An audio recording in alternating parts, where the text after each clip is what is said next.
Welcome back to our channel. Today we are reading The Brothers Karamazov by Fyodor Dostoevsky.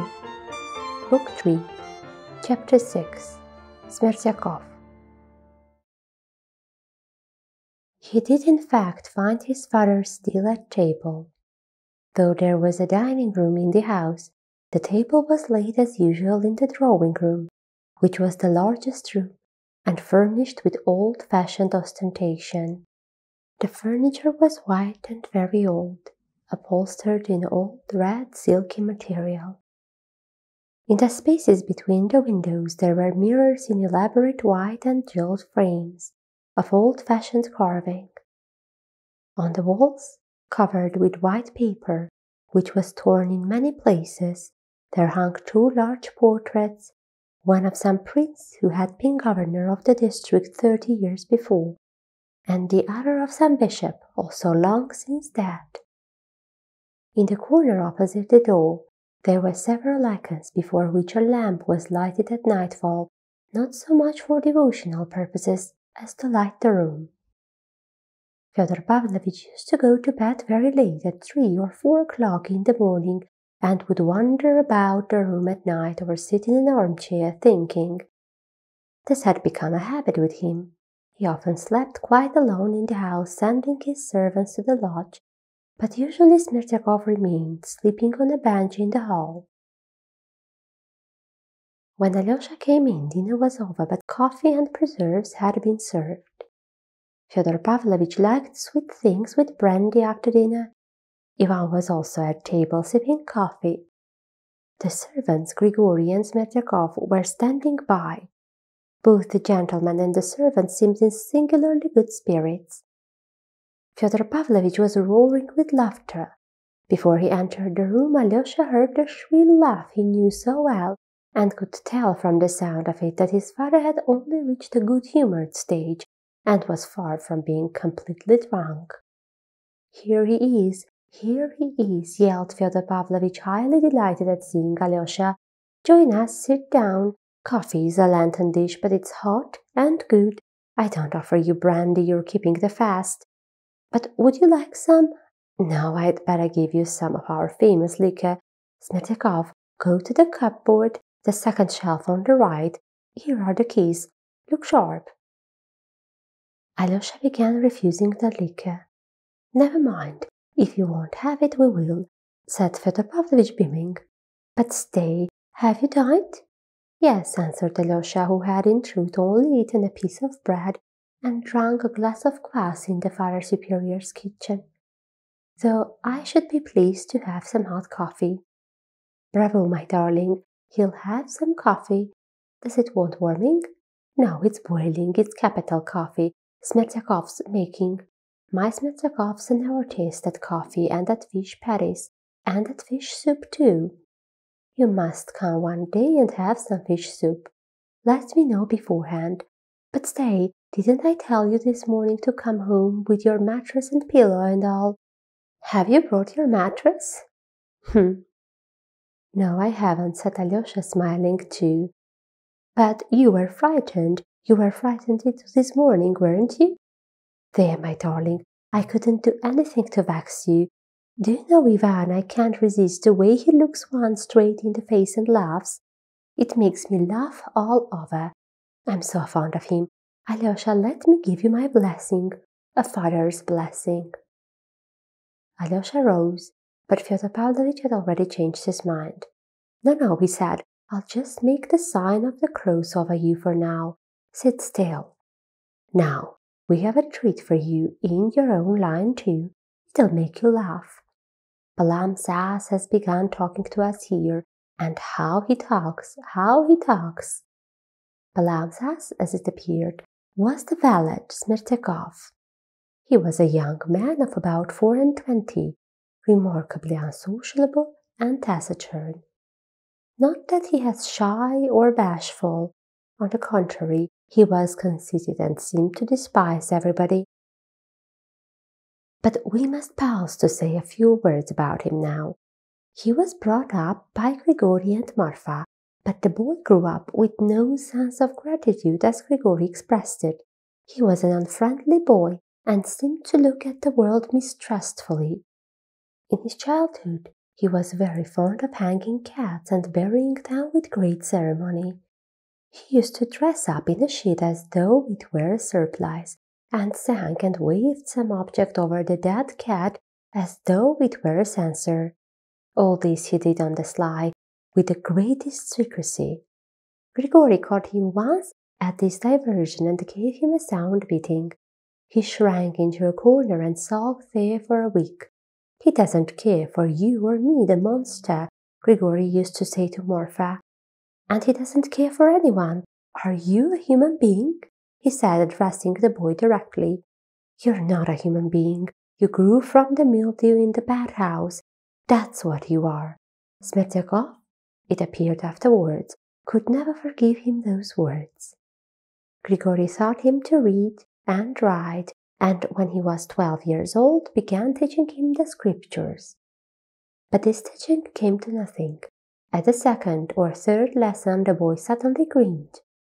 "What's that for?" asked Grigory, looking at him threateningly from under his spectacles.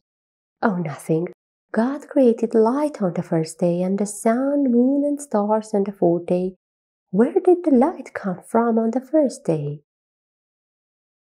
Grigory was thunderstruck. The boy looked sarcastically at his teacher. There was something positively condescending in his expression. Grigory could not restrain himself. "I'll show you where," he cried, and gave the boy a violent slap on the cheek. The boy took the slap without a word, but withdrew in his corner again for some days. A week later, he had his first attack of the disease to which he was subject all the rest of his life, epilepsy. When Fyodor Pavlovitch heard of it, his attitude to the boy seemed to change at once. Till then he had taken no notice of him, though he never scolded him and always gave him a kopeck when he met him. Sometimes, when he was in good humor, he would send the boy something sweet from his table. But as soon as he heard of his illness, he showed an active interest in him, sent for a doctor and tried remedies, but the disease turned out to be incurable. The fits occurred on an average once a month, but at various intervals. The fits varied too in violence. Some were light and some were very severe. Fyodor Pavlovitch strictly forbade Grigory to use corporal punishment to the boy, and began allowing him to come upstairs to him. He forbade him to be taught anything whatever for a time too. One day, when the boy was about 15, Fyodor Pavlovitch noticed him lingering by the bookcase and reading the titles through the glass. Fyodor Pavlovitch had a fair number of books, over 100, but no one ever saw him reading. He at once gave Smerdyakov the key of the bookcase. "Come, read. You shall be my librarian. You'll be better sitting reading than hanging about the courtyard. Come, read this." And Fyodor Pavlovitch gave him evenings in a cottage near Dikanka. He read a little, but didn't like it. He did not once smile and ended by frowning. "Why, isn't it funny?" asked Fyodor Pavlovitch. Smerdyakov did not speak. "Answer, stupid." "It's all untrue," mumbled the boy with a grin. "Then go to the devil. You have the soul of a lackey. Stay, here is Smaragdov's Universal History. That's all true. Read that." But Smerdyakov did not get through 10 pages of Smaragda. He thought it dull. So the bookcase was closed again. Shortly afterwards, Marfa and Grigory reported to Fyodor Pavlovitch that Smerdyakov was gradually beginning to show an extraordinary fastidiousness. He would sit before his soup, take up his spoon and look into the soup, bend over it, examine it, take a spoonful and hold it to the light. "What is it, a beetle?" Grigory would ask. "A fly, perhaps," observed Marfa. The squeamish youth never answered, but he did the same with his bread, his meat, and everything he ate. He would hold a piece on his fork to the light, scrutinize it microscopically, and only after long deliberation decide to put it in his mouth. "Ah, What fine gentleman's ears, Grigory muttered, looking at him. When Fyodor Pavlovitch heard of this development in Smerdyakov, he determined to make him his cook and sent him to Moscow to be trained. He spent some years there and came back remarkably changed in appearance. He looked extraordinarily old for his age. His face had grown wrinkled, yellow, and strangely emasculate. In character he seemed almost exactly the same as before he went away. He was just as unsociable and showed not the slightest inclination for any companionship. In Moscow, too, as we heard afterwards, he had always been silent. Moscow itself had little interest for him. He saw very little there and took scarcely any notice of anything. He went once to the theatre, but returned silent and displeased with it. On the other hand, he came back to us from Moscow well dressed in a clean coat and clean linen. He brushed his clothes most scrupulously twice a day invariably, and was very fond of cleaning his smart calf boots with a special English polish, so that they shone like mirrors. He turned out a first-rate cook. Fyodor Pavlovitch paid him a salary, almost the whole of which Smerdyakov spent on clothes, pomade, perfumes, and such things. But he seemed to have as much contempt for the female sex as for men. He was discreet, almost unapproachable with them. Fyodor Pavlovitch began to regard him rather differently. His fits were becoming more frequent, and on the days he was ill, Marfa cooked, which did not suit Fyodor Pavlovitch at all. "Why are your fits getting worse?" asked Fyodor Pavlovitch, looking askance at his new cook. "Would you like to get married? Shall I find you a wife?" But Smerdyakov turned pale with anger and made no reply. Fyodor Pavlovitch left him with impatient gesture. The great thing was that he had absolute confidence in his honesty. It happened once, when Fyodor Pavlovitch was drunk, that he dropped in the muddy courtyard 300 ruble notes which he had only just received. He only missed them next day and was just hastening to search his pockets when he saw the notes lying on the table. Where had they come from? Smerdyakov had picked them up and brought them in the day before. "Well, my lad, I've never met anyone like you," Fyodor Pavlovitch said shortly, and gave him 10 rubles. We may add that he not only believed in his honesty, but had for some reason a liking for him, although the young man looked as morosely at him as at everyone, and was always silent. He rarely spoke. If it had occurred to anyone to wonder at the time what the young man was interested in, and what was in his mind, it would have been impossible to tell by looking at him. Yet he used sometimes to stop suddenly in the house, or even in the yard or street, and would stand still for 10 minutes lost in thought. A physiognomist studying his face would have said that there was no thought in it, no reflection, but only a sort of contemplation.